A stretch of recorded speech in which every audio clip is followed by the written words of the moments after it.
Civils only deep dive में आपका स्वागत है। तो चलिए आज एक ऐसी सफर पर निकलते हैं पृथ्वी के बिल्कुल केंद्र तक।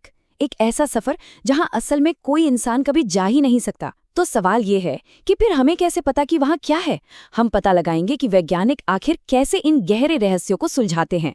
हम सबूतों को देखेंगे, सिस्मिक वेव्स यानी भूकंपीय तरंगों के एनालिसिस को समझेंगे और फिर पृथ्वी की पूरी लेयर्ड स्ट्रक्चर की तस्वीर हमारे सामने होगी।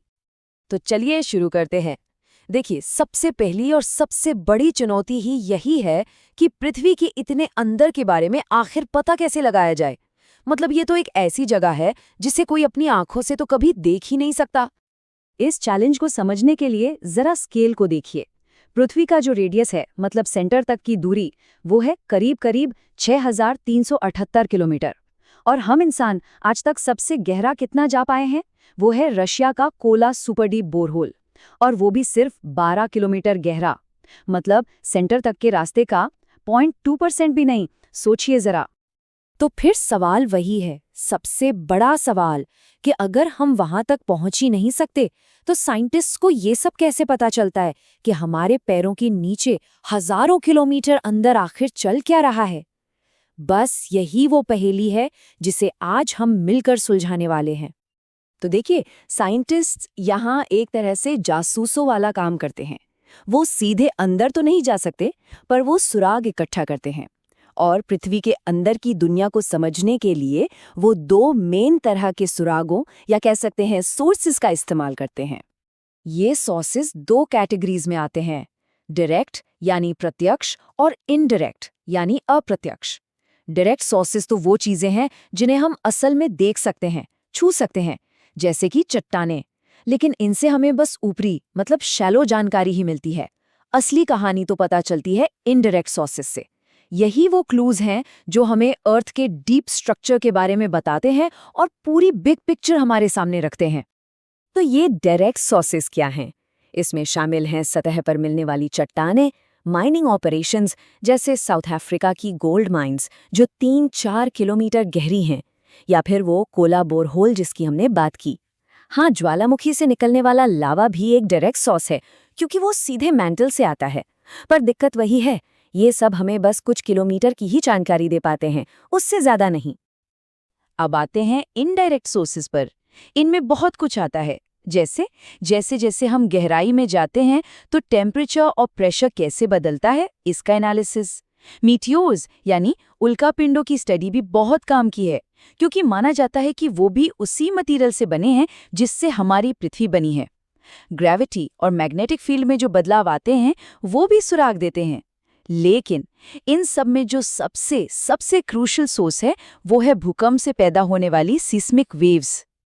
तो चलिए अब बात करते हैं सबसे बड़े सुराग की, साइज्मिक वेव्स की।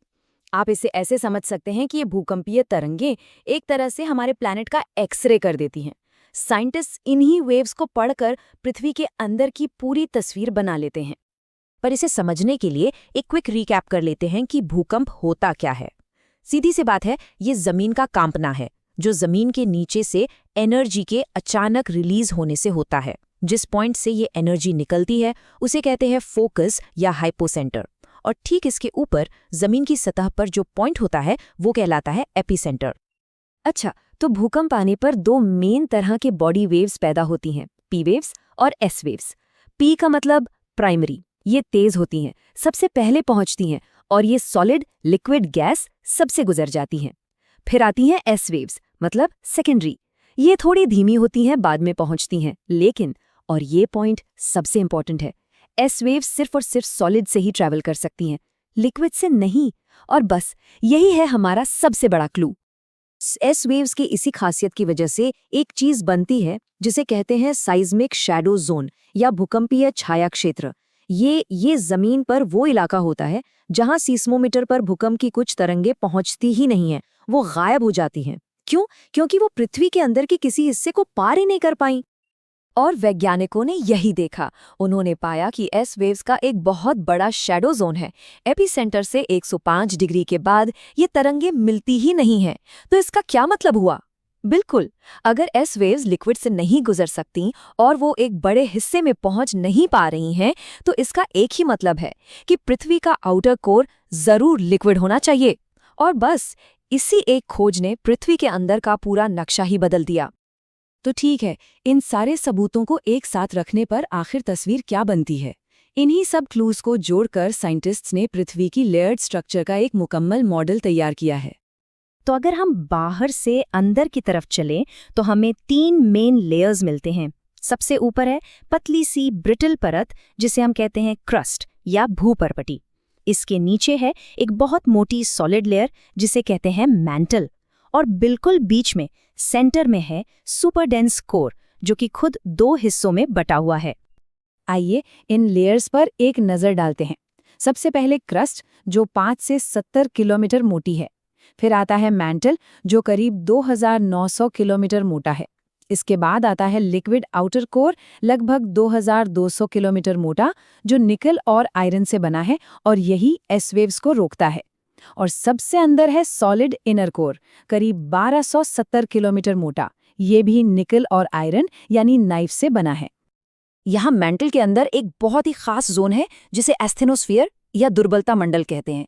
ये अपर मेंटल का एक, कह सकते हैं, मैकेनिकली वीक हिस्सा है, जो लगभग 400 किलोमीटर की गहराई तक है।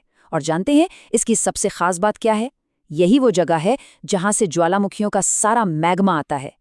इसी के ऊपर जो क्रस्ट और सॉलिड अपर मेंटल का हिस्सा है, उसे मिलाकर हम कहते हैं लिथोस्फीयर। तो अभी तक हम जो भी बात कर रहे थे, वो सब जमीन के नीचे की कहानी थी। पर तब क्या होता है जब अर्थ का ये अंदरूनी हिस्सा बाहर आ जाता है? यहीं से कहानी में एंट्री होती है वोल्केनोज की। देखिए, वोल्केनोज पृथ्वी की अंदरूनी हलचल का एक जीता जागता सबूत हैं।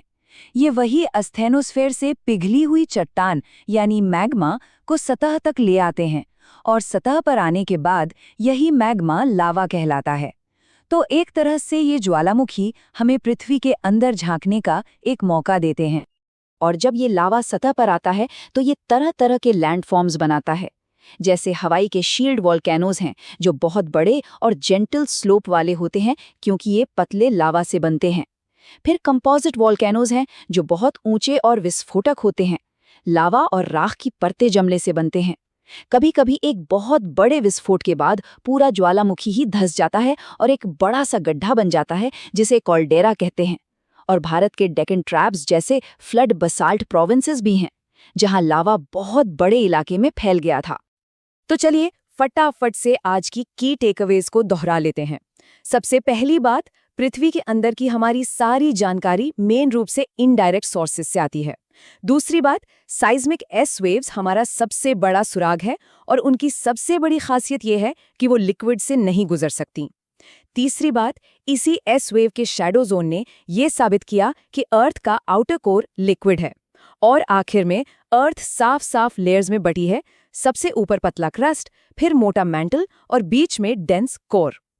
और जाने से पहले एक सोचने वाली बात, पृथ्वी का इनर कोर सबसे गर्म हिस्सा है, फिर भी वो सॉलिड है। सोचिए, ऐसी कौन सी जबरदस्त ताकत होगी जो इतनी भयानक गर्मी को भी दबाकर उसे सॉलिड बनाए रखती है? जवाब है ऊपर की सारी परतों का एक्सट्रीम प्रेशर।